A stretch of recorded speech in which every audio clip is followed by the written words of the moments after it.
barracuda. Don't you know that you are a shooting star? And all the world will love you just as long as you are. Shooting star. You're a heartbreaker, dream maker, love taker, don't you mess around with me. You're a heartbreaker, dream maker, love taker, don't you mess around, no, no, no.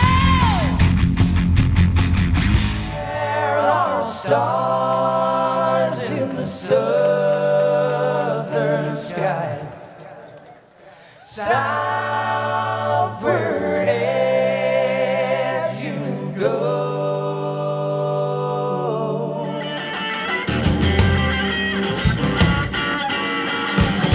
I'm struck, baby, I must confess. Life without the darling is a solemn affair. Think about you, baby, gave me such a thrill. I got to have you, baby, can't get my through. I love you, baby, and I know just what to do. He was a famous trumpet man from out Chicago way. He had a boogie style that no one else could play. He was a top man at his craft, but then his number came up and he was caught with the draft. He's in the army now, he's blowing reveille. He's the boogie woogie bugle boy company fee. Step into a musical time machine to experience the voice, the look, and the music of David Bowie. An amazing rock and roll tribute come to life. Don't miss A Night of Bowie. Hey, tonight, I'm gonna be tonight. Don't you know I'm flying tonight? Tonight.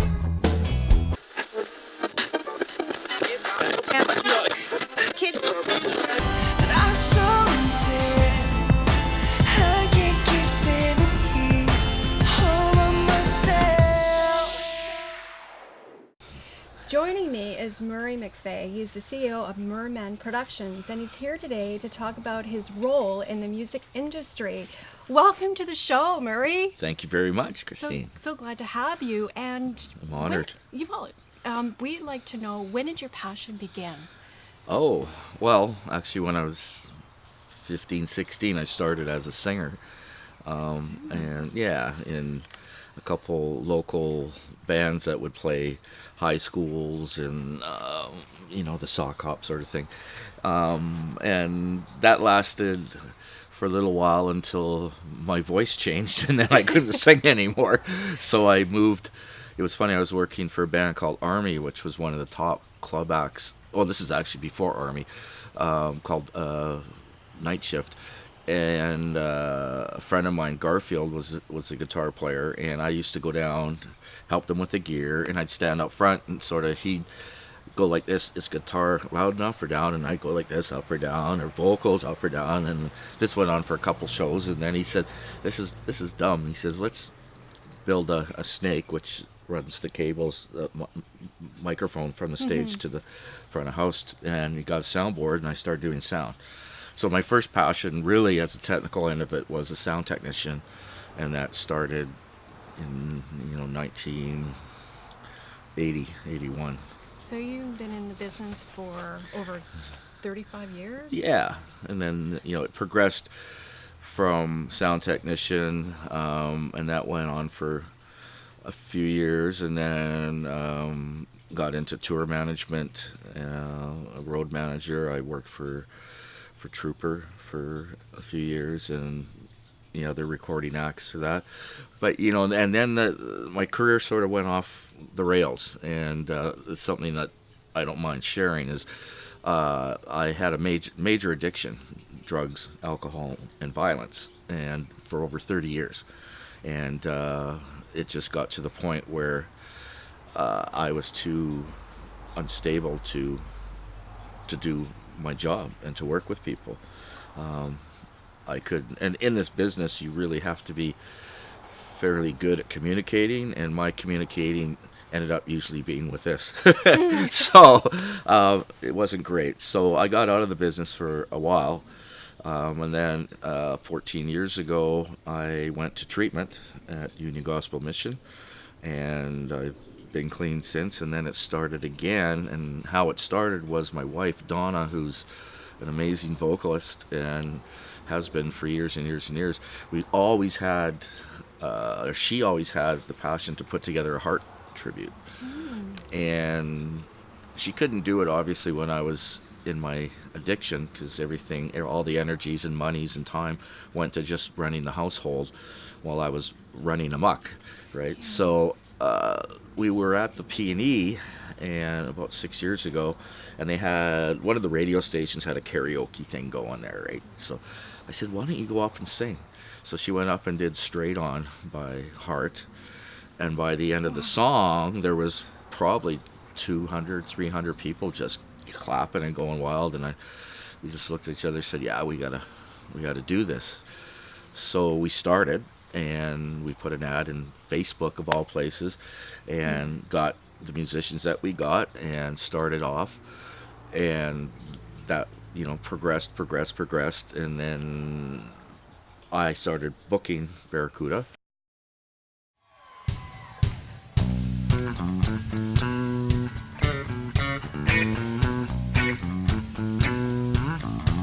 Come on, let's see your hands.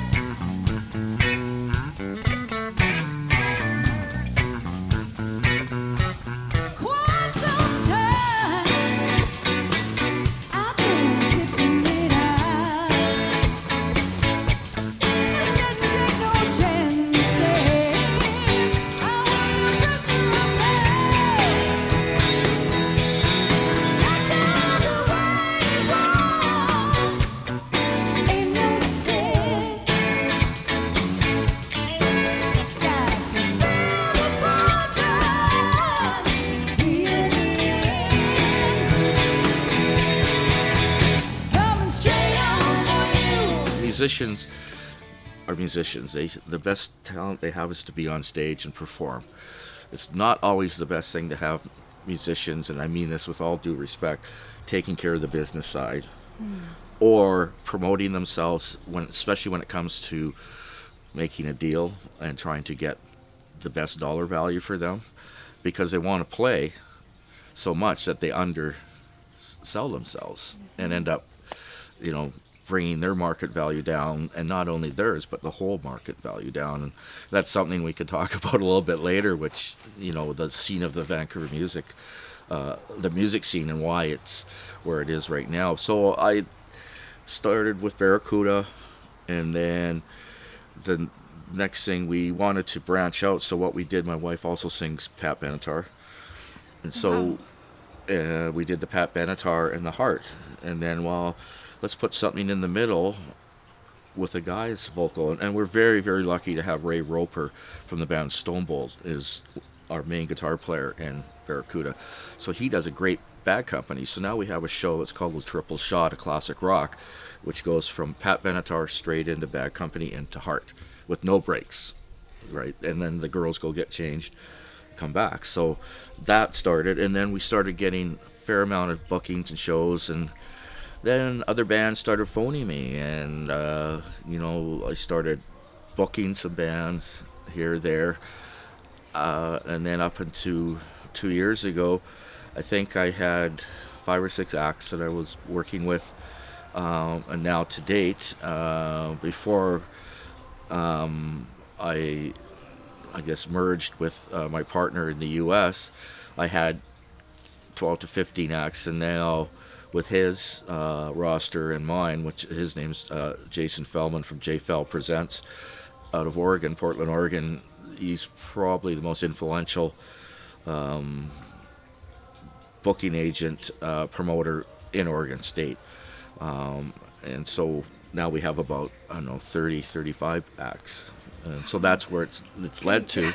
And last year I booked maybe 80 shows, 100 shows. This year I've booked 165 shows. So what is your role? Are you the talent manager? I mean, it's a well, a man of many hats, but and out of necessity too, for a lot of reasons.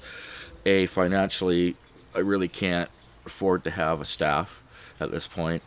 And also, second, most importantly, the vision that I have and the passion I have and commitment to my artists, I got to make sure I have someone else that has that, right? Because sure, I have to pay the bills and that, but it's not about the money for me. That's not the prime thing. Because I'm married to a musician, and I've seen how should I put this in a politically correct, how a lot of musicians are taken advantage of. I was going to use another word that starts with S, but I won't do that. But it's so many times when I go into negotiations, the first thing out of a potential client's mouth is, well, we don't have much money, or we don't have a big budget, or, and so right away it starts off from that part where the money part is already started. Instead of how I'd like to do it is build a relationship, approach it with a relationship, find out about the client, what their needs are, and then make some suggestions. Usually, if I have time, I do some background information on a potential client, their venue, the shows they've done in the past, what's been successful, what's not, because I don't want to go in and just say, well, this is what you need, and it's this much, and if it's not going to work, it's not going to work, right? And my goal is it's always been, and this is what Jason and I have a commonality, is long-term relationships. Big picture story. It's the big picture. It's not just going in and doing a show and getting as much money as you can, and that. And so rounding back to your question of what my job duties are, I would say in any one given day, I'm a booking agent, be a personal manager, sound technician. I still do sound for certain shows. Bookkeeper. I develop. I also edit and mix my own videos. And take care of all. Right now I've got 11 Facebook pages that I oversee. Wow. And not very well sometimes, and also I think 8 websites that I maintain. So I do this. That's a typical day for you? Yeah, that's a typical day. I love doing it, but I got to tell you, for me, the business part of it is a necessity, but my favorite part is either when I'm behind a soundboard mixing one of my acts, or just at a venue, at a show, watching them shine on stage. That's because that draws me back to when I was that 16-year-old on the stage singing myself, right? It all stems from that, and with that, it's I think my best qualities as far as being a management company and talent agent is my transparency and my honesty, and just communication. And that Bruce Allen, Bruce Allen, manager of Bryan Adams and Michael Bublé and a bunch of other big acts, he told me once, he says, Murray, a really good manager knows when to put out fires, but he also knows when to start them. And that plays true in some respects, where and I have that abrasive style of management sometimes. A lot of times I don't, but I do have to stand up for my acts and make sure that they're treated properly, and that the deal that and it's funny, a lot of the bands I talk to, when they come to me and they'll say, I just played this venue and I was promised this, but I got this. I says, well, what did your contract say? Well, we didn't do a contract. And that's very common. I'm probably one of the few guys that no matter what the show is, I have a piece of paper contract to go by. Not that, if someone doesn't pay, not necessarily going to go try and get the money back through courts or what have you, but it's just a good precedent to have. And I've only had once or twice where, it's worked out that I haven't been paid. But at least with a signed piece of paper, there is some sort of accountability on the other person's part. And then there's some recourse to be able to discuss afterwards. If there's nothing there, they just go, well, you proved to me that we had this deal, right? And, oh yeah, well, you're right, So, and Facebook is a very powerful motivator, and to be able to sway people without really being direct and saying names, whatever have you. But, and not that I've used that to my advantage, but it's because, and what I mean by that is the musical community are so well connected that you'll never get another band.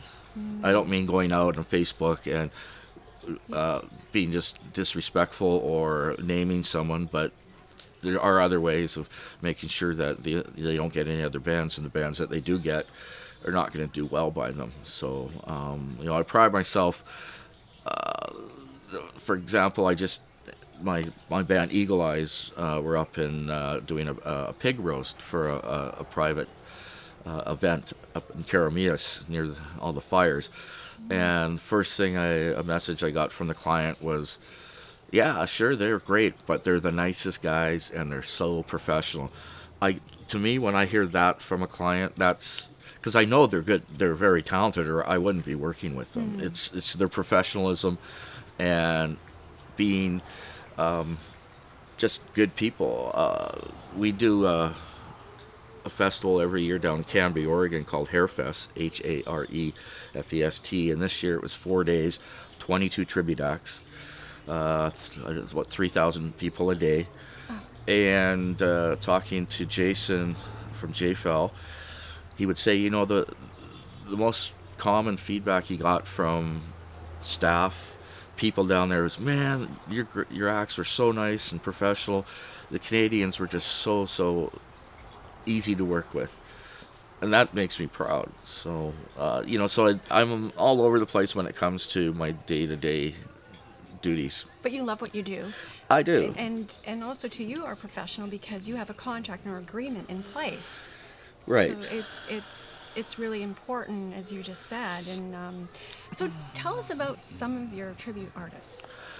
Well, A would be the first one that we put together is Barracuda Heart. Yes. My wife Donna, and I don't say this because she's my wife, but she is probably the closest singer to Ann Wilson in her prime, as far as when Ann was young. She's a 4-octave singer, and the band itself we do quite well. I mean, our biggest stumbling block is Washington State for a couple of reasons. There's a band called Heart by Heart, which is fronted by two of Rock and Roll Hall of Fame members, two original members of Heart. It's the drummer and the bass player, mind you. Nothing against them, but it's not the people up front that wrote the songs, sang the songs. But they have that cachet, they have that label, so they're entrenched there. And also that Ann and Nancy Wilson were, up until last year, still performing as Heart. I don't think you'll ever see them together as Heart again. They had a really huge blowout, which that's too bad for them, but might be good for us. Yay. So Barracuda is the first act that we started with.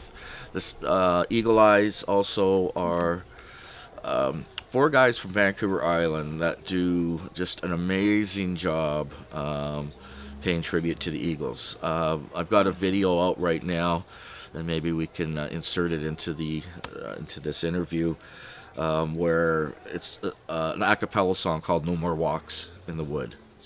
And I bring up the real Eagles. They do one phrase, and then Eagle Eyes, and then they go back and forth. You close your eyes, you cannot tell the difference.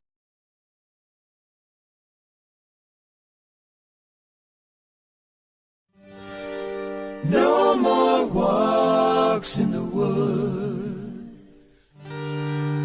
No more walks in the wood.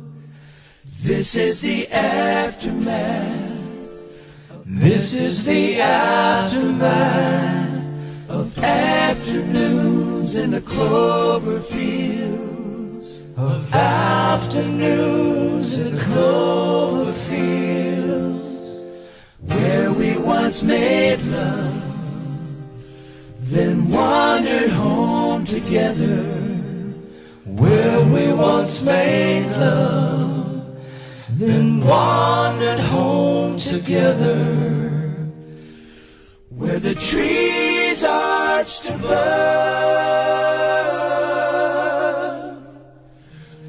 where the trees arched above.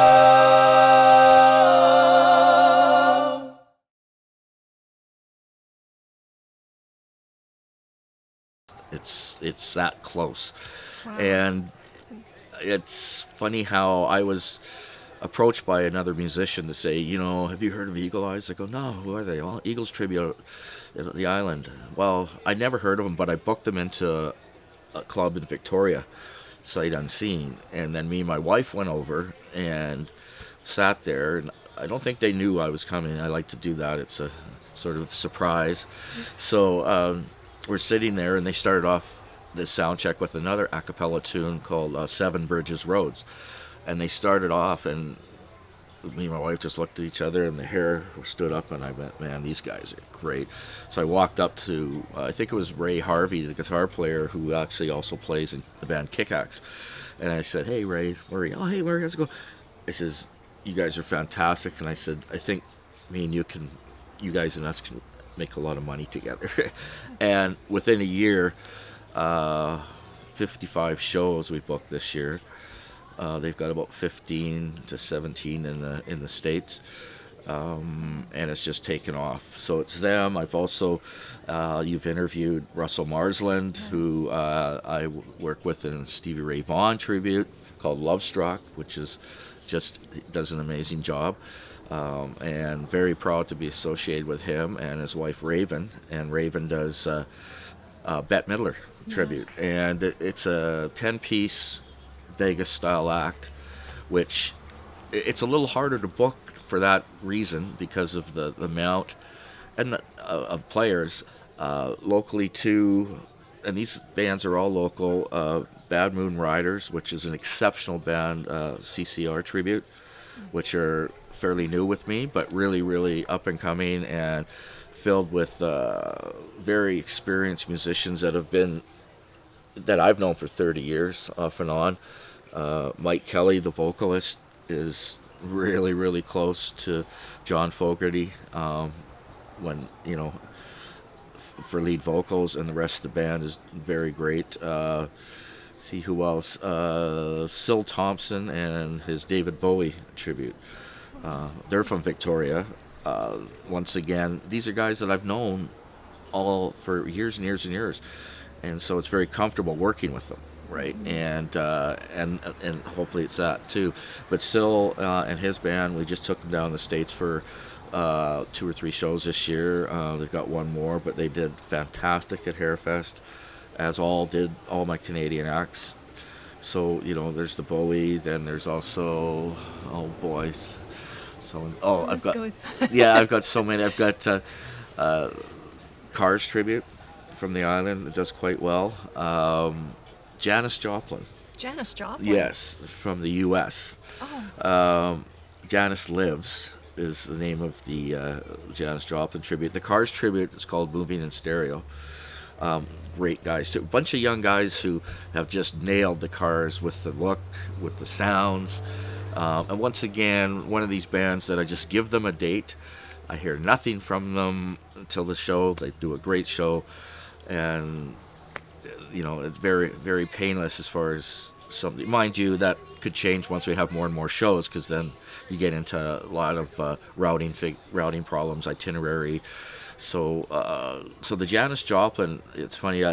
There's also a gentleman that I just started booking in Canada, Randy Hansen, and he does Jimi Hendrix, and he's done it for 30-40 years, and he's just amazing. So 2019 is the 50th anniversary of Woodstock, so I'm putting together a show with them and we're doing one in Portland, but it's Janis Joplin and Jimi Hendrix.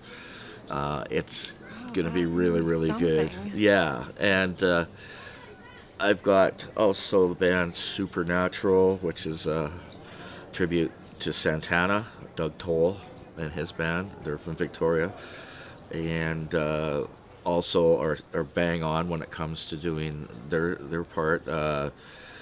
I know I'm forgetting someone, and they're gonna get very mad at me. Just really hard, but I could interject them later. But yeah, very large roster of really good people.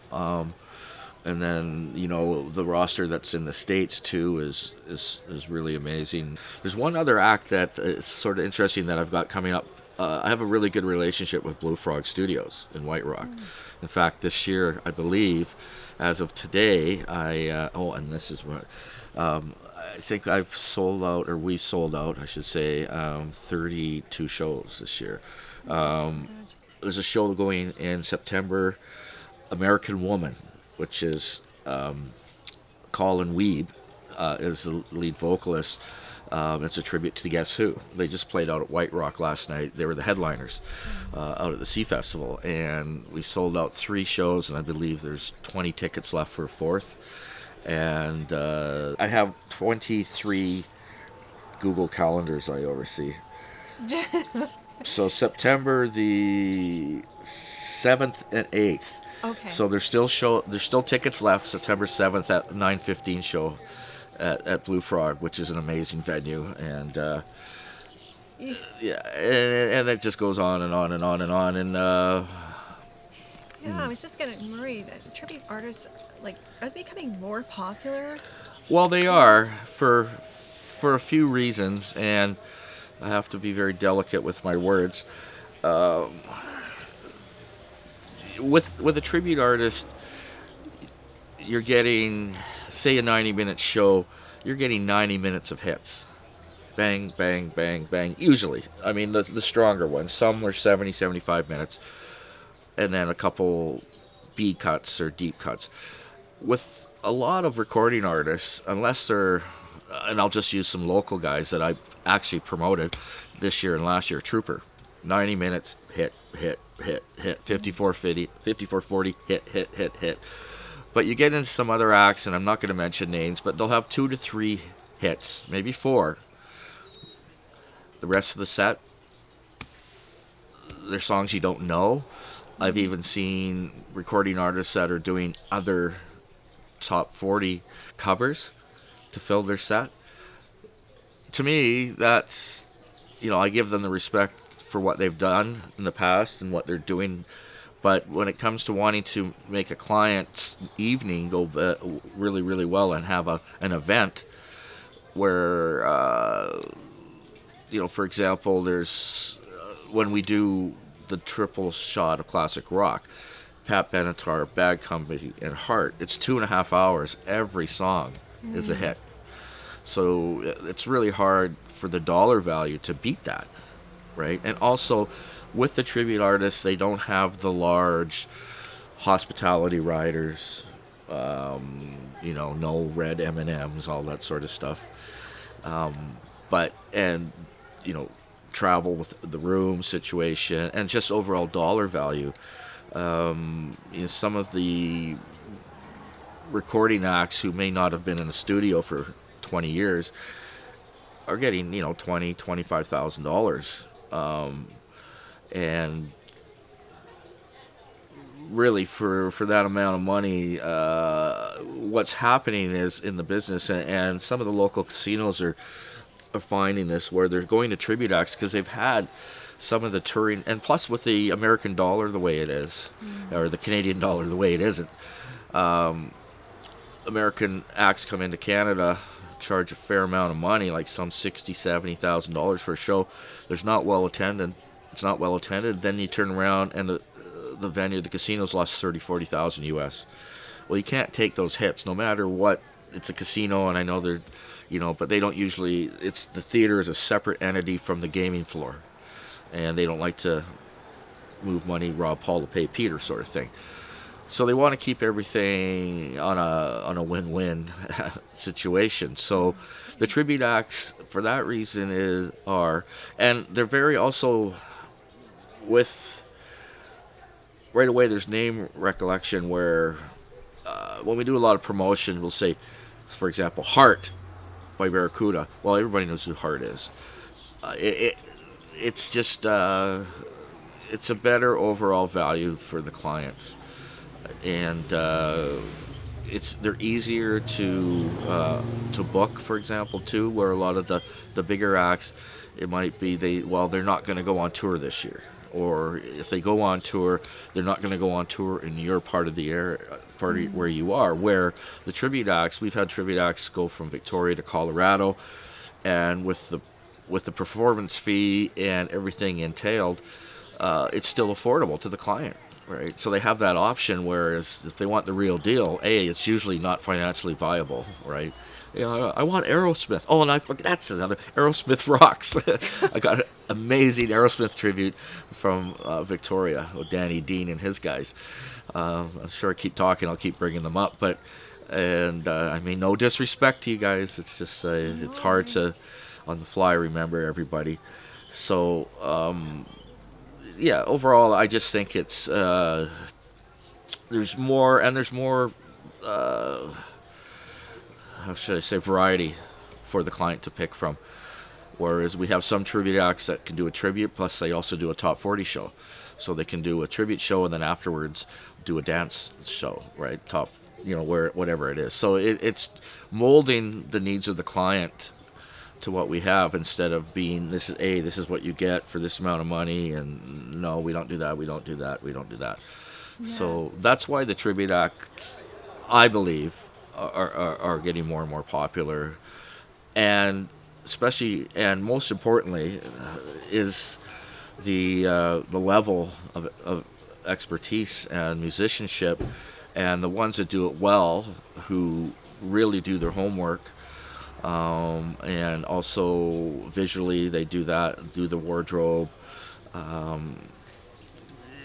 It's a lot, and there's it's proven fact that it's the catalog of the music that bring people to events and venues, and oh, they played that when I was a kid. I've seen bands that have no longer, for example, Foreigner. I saw Foreigner last year. Great band. They come on stage. I look across the stage. There's not one original member of Foreigner. Not one. And 3/4 of the way through the show, Mick Jones, the co-founder, comes out and plays and does 2 or 3 songs, and then he's gone. That is done specifically for contractual purposes, so he can keep the franchise registered in his name, and plus there was original member of Foreigner there, blah blah blah. But they were a great band. But when I'm looking around at people singing, they're singing along, feels like the first. They don't care who's up there. They really don't. Yeah, it's just it's the catalog of the music. It's creating memories too. It's memories, yeah, or bringing back memories, where people, especially with Heart, Heart, because Heart, was a Vancouver-based act for when they first started. Really, they came from Seattle up here, and we were quite well connected to some of the original members of Heart. In fact, me and my wife went to the Rock and Roll Hall induction ceremony of 2013 for Heart as guests of Roger and Michael Fisher, and it was pretty amazing to see the original band up there again after 30-something years, first time together, and probably the last time together. It's not going to happen again. It's just there's too much bad blood, but to me, it's the music, it's the songs that get people going. So tribute acts are just starting to, in this part of the world. In Oregon, the tribute scene has been very, very strong for 5-6 years, really strong. To the point, I think my partner Jason, right now in the summertime, is probably altogether doing 12 to 15 shows a week, right? And the goal for our limited partnership, I'll say, or just merging rosters, is we want to have a routing from Vancouver, Canada to Portland, Oregon. And last week we met in Seattle for 2 days of meetings with local entertainers, businesses, and that, to start to get a relationship happening there. And so we've got, like I say, going from Vancouver to Portland and back to make a viable, living for bands that are on the road and traveling. Because it's not so bad coming up to Canada for paperwork, immigration. In fact, all the American bands need to come up here, especially the tribute acts, if they're coming for 1 or 2 shows, is just a signed contract and a manifest of your gear. For me, every year now with my acts, I have to have a P2 visa and what's called a carnet for all the equipment. And for example, with Barracuda, that's a cost of close to, for a year, $3,000. But it's very much worth it, right? And now we've been doing it for 5 or 6, coming on 6 years, where the process is very, very painless, And a lot of the other acts too have their P2s, and they go down, and it's not a big deal. So it entails a lot, and so yes, it's growing. The tribute, Seattle has a very healthy tribute scene with lots and lots and lots of bands. And something I guess I can segue into what I was mentioning earlier about the market. What happens, and I'll use Vancouver for the example. There are some promoters that do shows where there's no guarantee to the band, right? Every one of my shows, I do a guarantee. No matter, for example, I did a show at the Columbia Theater just a while back. It was a sellout, 200 people. I only charged $20 a ticket, and I had Russell Marsden play there with Love Struck, the Stevie Ray, and I had Ray Roper play there with Shooting Star. Bad Company. 220 people. Everybody on stage for an hour set got $250 each, which is a really good wage for an hour. And $20 was the ticket. Well, it was very successful, and I wanted to continue it, and but it won't be at that venue because the new owner wanted to raise the ticket price to $40, and I just said, well, I don't feel right by that. I don't feel comfortable with that. Well, that's what it has to be. Well, it's not going to be there then, because I only made $300-400, but that's fine. Once again, I'm looking at the big picture, right? So there's other promoters or people that hire bands that go, okay, here's a bunch of tickets, go sell some tickets, bring people in, you'll make so much per ticket. Well, some of the same bands that I book that do these shows will phone me up and say, Murray, we sold like 200 tickets, and we walked out with $45 each or $50 each, and that's a top. Sometimes it's $25, right? And some of the venues, they have to pay $500 to the bar or venue, and then once they sell that $500 worth of alcohol, they get that money back. So at the end of the night, it's a little bit of mind games where they're going, wow, we did pretty good. We got $500. Yeah, but that's the $500 you originally gave. Yes. You're at zero, right? And then they get $25-30. That in itself is not conducive to a good business model, and that's why I believe most musicians should not represent themselves. If you're going to with an original project, yes, I can see if you want to go and promote an album, have some agents come down, some record people. Okay, you can take it on the chin. You're not there for the money. But if you're going down and doing a tribute show or a top 40 show, and you're making money for the venue by them selling liquor and food, you should be paid a fair price. And there should be no ands, ifs, or buts on that, right? So I've been approached by another group that has taken over they call it Entertainment Center now in Surrey. That's as close as I'll get to the name. But he asked how much would it cost? I want to have Eagle Eyes or Barracuda. $4,000. US? No, Canadian. Oh, no problem. That's easy. I'll phone you on Monday. Didn't hear nothing from him. So I phone him a week later. They go, hey, what about those dates? Oh, well, we're pretty booked up right now. Well, I know it's not their business model to pay that kind of money. It just ain't going to happen. And I call them on it. And that's what I think my acts like about me, too, is I got no problem going and fighting for them to get the best dollar value. And if you can't do it, you can't do it. That's fine. Some people just, they have their hearts in the right place. They don't have the money. That's okay. We might be able to work something out. But what I see is some of these people that just use musicians and make money for themselves. And so what happens in that respect, to sort of wrap it up, is the musicians, once their value is going down, their market value is going down, down, down, down, down, down. And to push that back up is very hard. Right? It's very hard to do that, especially when it keeps getting over and over and over. There is a venue in Surrey, Donegal's Pub.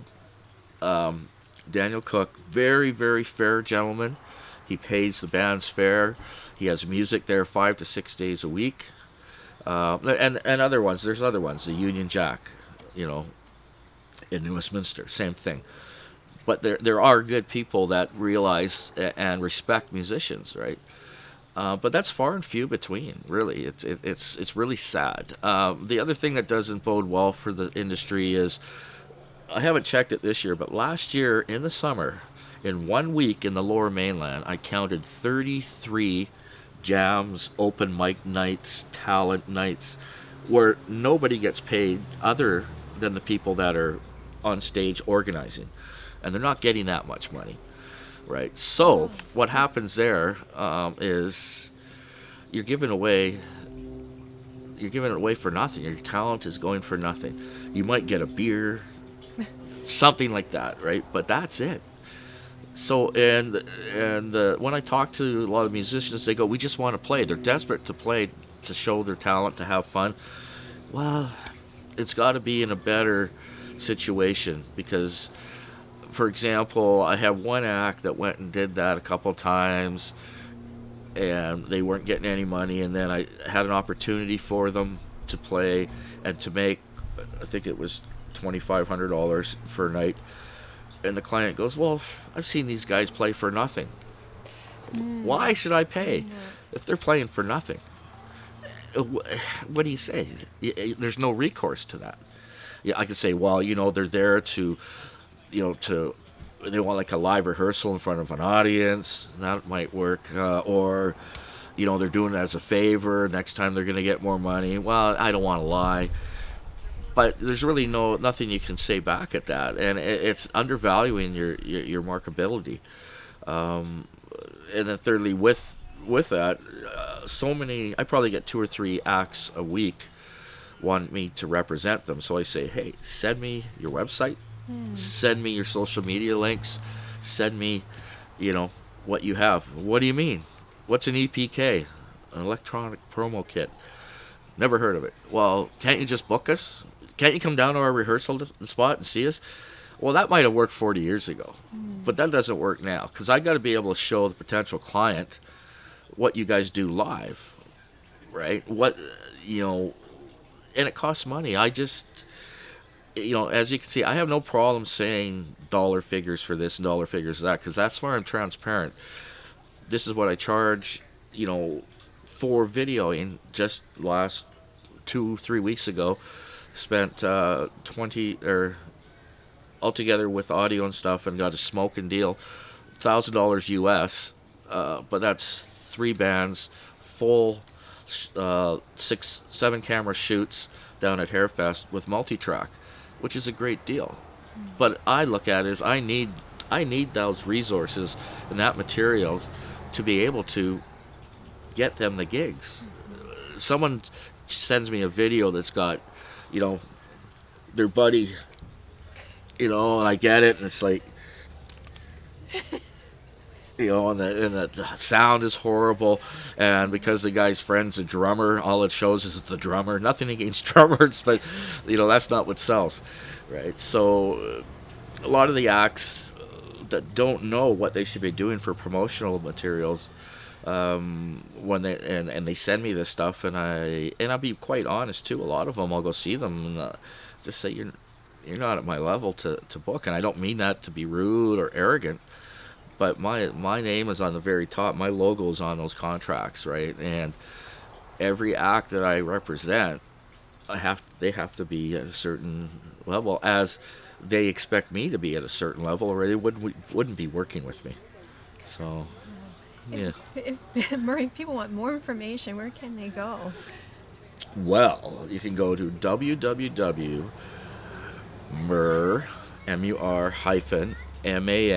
Productions.com, or you can email me at Murray@Man Productions.com for more information, or check out my Facebook page, just Mur-Man Productions. And yeah, so I wanted to, thank you very much for coming on the show. You're welcome. And we would love for you to come back. Sure, I'd love to come back. I'd love to come back. And it was an honor to interview you. Oh, thank you. It's an honor to be interviewed.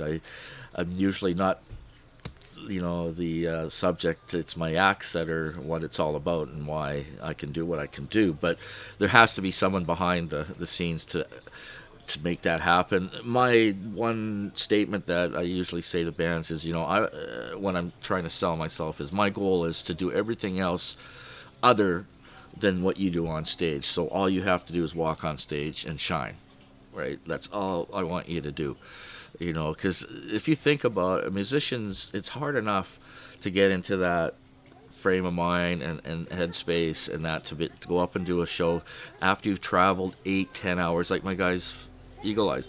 They missed the first ferry, BC Ferries, thank you. So they drove for, 8 hours total through fire hazards and what have you, detours, and get up there, set up an hour maybe for a break, and then perform. Well, they don't need to be doing everything else with that, even though there was a phone call saying, well, we just checked into the hotel, but the client hasn't paid for the hotel. Can you get on that? So I phoned the client, and he goes, no problem, and just I'll pay for it now, and they did. But it's all that kind of stuff that, and then there's the technical side, it just goes on and on and on. Oh. But I love it. So yeah, Mur-Man Productions, and hit the like button on the page. I appreciate that, and on my band's pages, and thank you so much. Thank you very much. Thank you very much. Bye. The lion solo in the weeds. I bet you're gonna ambush me. You got me down, down, down, down on my knees now, would ya, Barracuda?